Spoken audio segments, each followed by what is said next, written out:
seul, s'il vous plaît. Monsieur le Premier ministre, dans la nuit de jeudi à vendredi, mon département de l'Ain a été marqué par un incendie criminel perpétré contre l'abattoir situé à Autonne, dans le Haut-Val-Romais.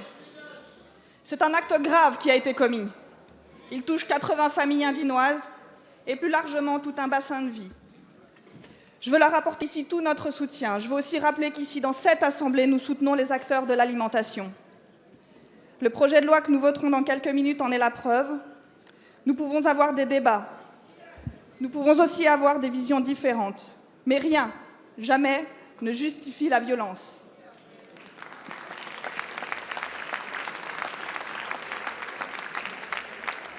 Ce qui rend d'autant plus inadmissible cet incendie criminel, c'est que nous avons vu, lors des débats sur la loi Egalim, des éleveurs, des producteurs passionnés par leur métier. Nous savons leur respect pour la condition animale et notre texte de loi renforce les mesures en ce sens. Nous savons leur envie de produire une alimentation de qualité. Ils méritent tout notre respect et nous les saluons pour leur travail. L'Assemblée nationale soutient la filière dans son ensemble. Ne les laissons pas être les victimes d'une poignée d'activistes. Ma question est la suivante. Quelles mesures envisagez-vous pour protéger ces professions dans l'inquiétude? Quels sont les moyens mis en œuvre pour assurer rapidement la tranquillité des éleveurs, des professionnels de l'abattoir, des bouchers, charcutiers ciblés par ces attaques? Je vous remercie. Merci, cher collègue. La parole est à monsieur Christophe Castaner, secrétaire d'État chargé des relations avec le Parlement.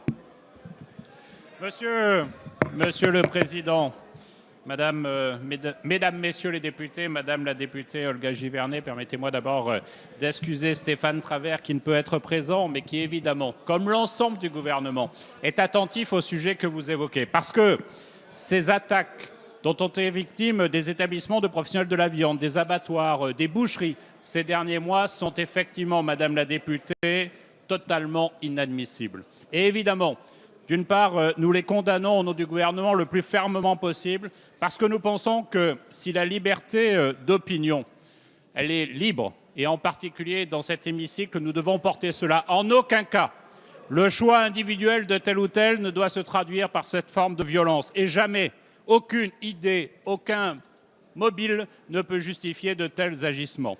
Concernant l'incendie du 28 septembre 2018 à Autonne, dans votre département, qui a effectivement détruit partiellement un abattoir, l'enquête conduite sous le contrôle de l'autorité judiciaire mobilise d'importants moyens parce qu'il faut effectivement identifier et interpeller les auteurs de ces actes manifestement criminels.